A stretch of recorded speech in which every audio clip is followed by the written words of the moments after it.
I thought it was a good one for us to, get some confidence with some shooters.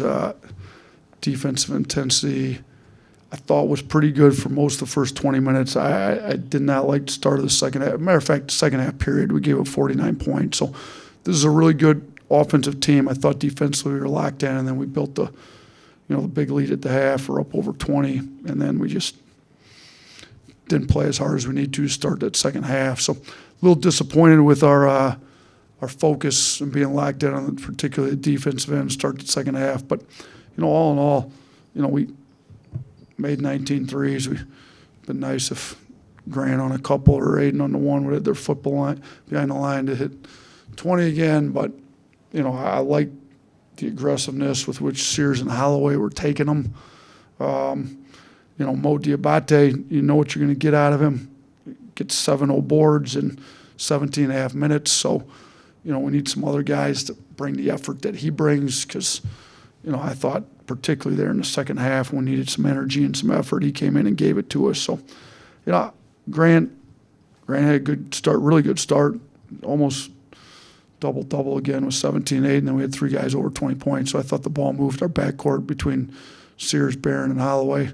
The ball was really moving. Those guys, were really scoring it. So, and we did a great job with the turnovers, season low in turnovers. So, we've been stressing it. I think our guys did a much better job with that. Hey, Nate, do you have an update on Darion Reed and just a potential timetable for his return?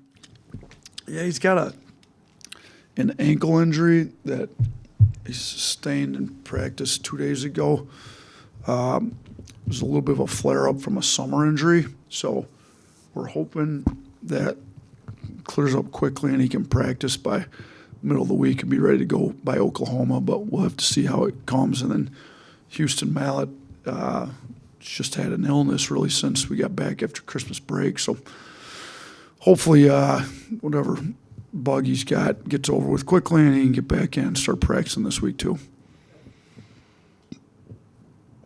Yeah, Coach, non-conference season's over with. New season, new year starts with Oklahoma. What have you learned about this team? And there been any surprises, been any disappointments, or what? Yeah, I mean, obviously, maybe a surprise to the public, but I think we kind of knew it within the program based on play in the summers, how good LeBaron's been. I think he's been really good in the games too. We've had to adjust a little bit. Surprised we're not shooting the ball as well as I would have thought we'd have shot it. Our three-point percentage isn't as good as we'd have liked, but, some of that's Youngblood was out all summer and Reitzel got hurt, so two of the guys are supposed to be our better shooters. And then Houston with the red shirt is supposed to be a better shooter. Three of those guys, Reitzel's out, Youngblood was out, Houston had been out for a while. So, between those three guys, we expect to have a little bit better shooting team. So, we've got to find out different ways to score the basketball when we're not shooting. Even today, we shot, we made 18 threes, but we only shot 34.5%. So it's not like we shot it great today. Like we just, a little disappointing in how well we're shooting it from three. We're going to have to figure out other ways to score the basketball. But, I think we've had some pleasant surprises. I think Barron's been good. We've kind of expected Darion. He's been dealing with a little bit of injuries, but we expect him to be pretty good. He's gotten better and better as it's gone on. We're just, I don't want to say huge surprises, but we have learned, we're capable of playing with anybody in the country, but, if we're not going to shoot it particularly well, like it's been the case, we got to figure out other ways out. So we got to get to the old boards better. We got to take care of it better and make sure we got it shot up. And then get to the offensive boards. Defensively, we got to have a little bit more intensity to turn people over and get some. Today we had 24 points off turnovers.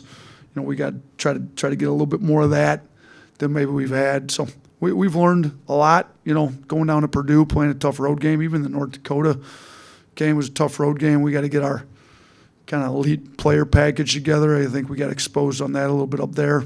So we've seen lots of different styles. Our post defense got exposed a little bit, particularly starting with the Purdue game. So, we got to be a little bit better with that and have different options going into that. So, different things we got exposed on that we've been able to start to work on. We just got to keep working on it. I know your hand was kind of forced with Darion Houston being out, but what did you kind of learn about, your team with doing the 9-man rotation, and how did it help maybe some guys get into more of a rhythm offensively tonight? Yeah, I mean, I think it helped Holloway. He's able to play about 27 minutes, and it's a little easier to make 8 threes when you're able to get 19 up. And honestly, I thought he turned down a couple. He should have had over 20 attempts, in my opinion. So, it probably helped him getting some rhythm. We still got to get him better on defense. He's got to be a better defender for us, but offensively, it's good to get him in some rhythm. Sears got pretty good minutes and thought played pretty well in his minutes, had fewer turnovers than what he's been having. Him to get the amount of threes up that he got, we need him taking more threes. I think Aiden Sherrill got more minutes, than he's gotten most of the year. So, he got a little more comfortable. He hit that, should have been a three. His foot was on the line, so he hit the jumper there. So, different guys are able to get in the rotation a little bit more and see why they're able to play a few more minutes, and we got to get him back a lot more comfortable before next Saturday. Coach, the SEC appears to be as good as it's ever been. So going into this conference stretch here, what's it going to take for your team and any other team to be successful against all this great competition? Yeah, I mean, it's a lot better than what a lot of people thought it was going to be. We've got some of the best teams in the country in our league. Auburn, Tennessee, right at their top. Florida's been good, really good. Oklahoma's been great. Kentucky's been markedly improved. I mean, kind of Texas A&M's had really good wins. You kind of go down the list. I mean, I'm sure I'm missing plenty of the really good ones, but I think there's a lot that we need to be better at.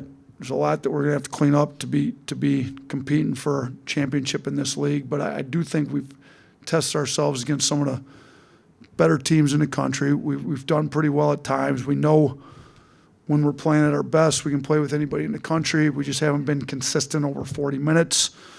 We got to get there. I think hopefully our guys, with the level of these teams in the SEC, they'll be better at staying locked in and focused for 40 minutes. But, yeah, I mean, we got Oklahoma, who's far exceeded everybody's expectations so far in the year coming in to start the thing out. This is not going to be an easy game. Their talent level is good. They've got a really good coach. I mean, Porter's taken Loyola to the Final Four and been really good with it. They're well coached with talent that plays hard. They're gonna be tough to beat. But if we're gonna have any kind of chance of trying to win the SEC, you got to take care of your home floor.